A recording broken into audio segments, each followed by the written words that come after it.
And now, it's time for SPG, as in Super Bacchanal Secret Files.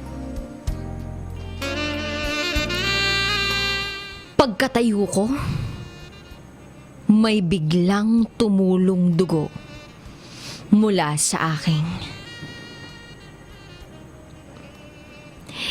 Itago niyo na lang po ako sa pangalang Red.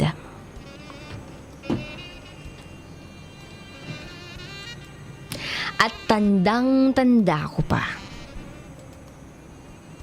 ang nangyari sa akin.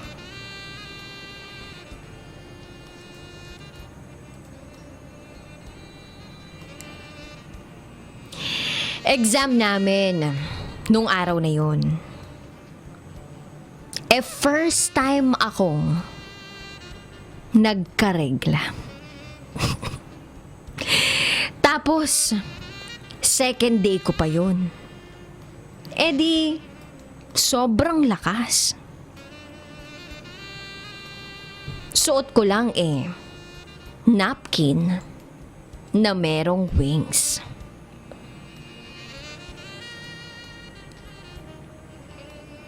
Fast forward.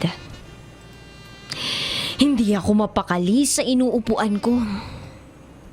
Kasi kada galaw ko, may lumalabas na likido. Di steady lang ako. Hanggang sa bigla akong tinawag ng kaklase ko.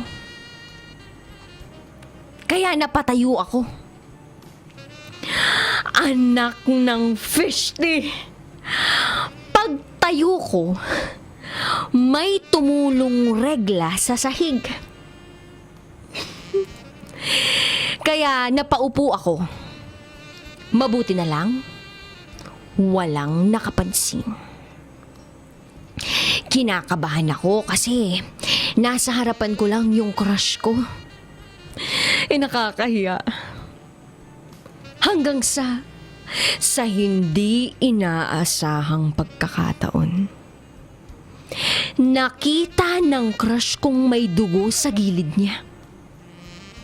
Kaya naman, nung mapansin niya yun, na-curious din ng iba.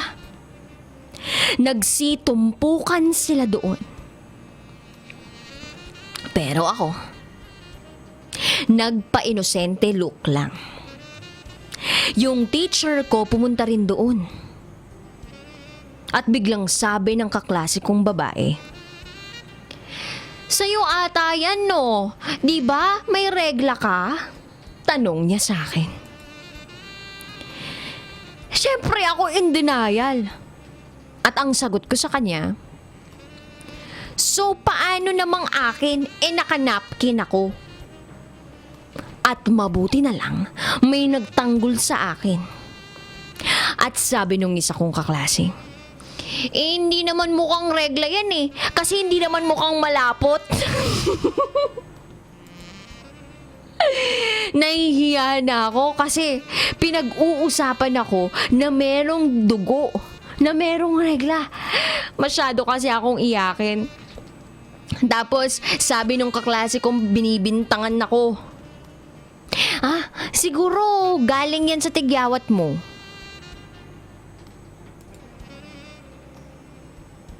Tapos, napalingon yung crush ko.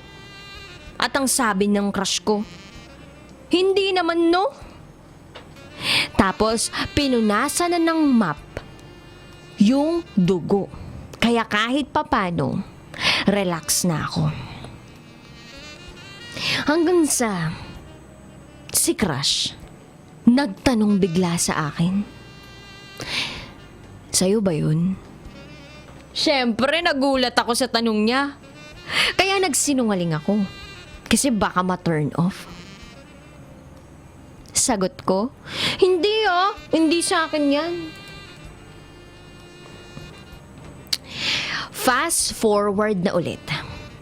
Uwian na. So, kailangan ng tumayo. Hindi ako makatayo kasi baka may tumulo uli. Pag hindi naman ako tumayo, baka pagalitan ako ni ma'am. So, ang ginawa ko, tumayo ako.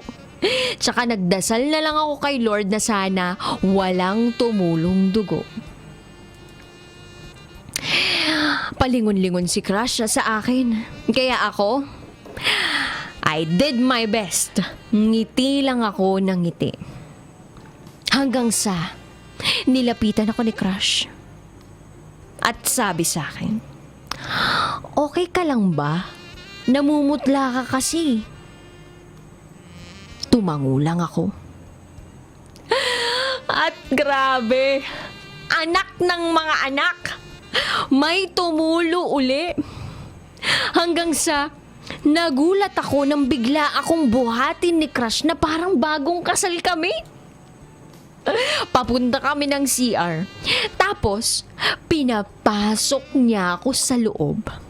At mula sa loob ng CR, tinanong niya ako kung may extra napkin daw ako. At ang sabi ko, wala. Tapos bigla na lang siyang umalis. Akala ko iniwan niya ako.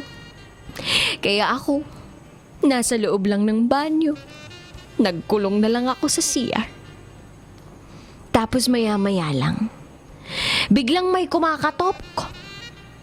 Tapos pagbukas ko ng CR, nakita ko siya, si Crush, na may dalang extra palda, undies, tsaka napkin. At grabe, binigyan niya talaga ako ng malaking napkin. Parang kasya yung dalawang anes. Alam nyo na. Di sobrang nagpasalamat talaga ako kay Crush. Pagkatapos nun, hinatid niya na ako papuntang bahay. At ngayon, kami ng dalawa. Kakasagot ko lang sa kanya kanina. I love you, Lex.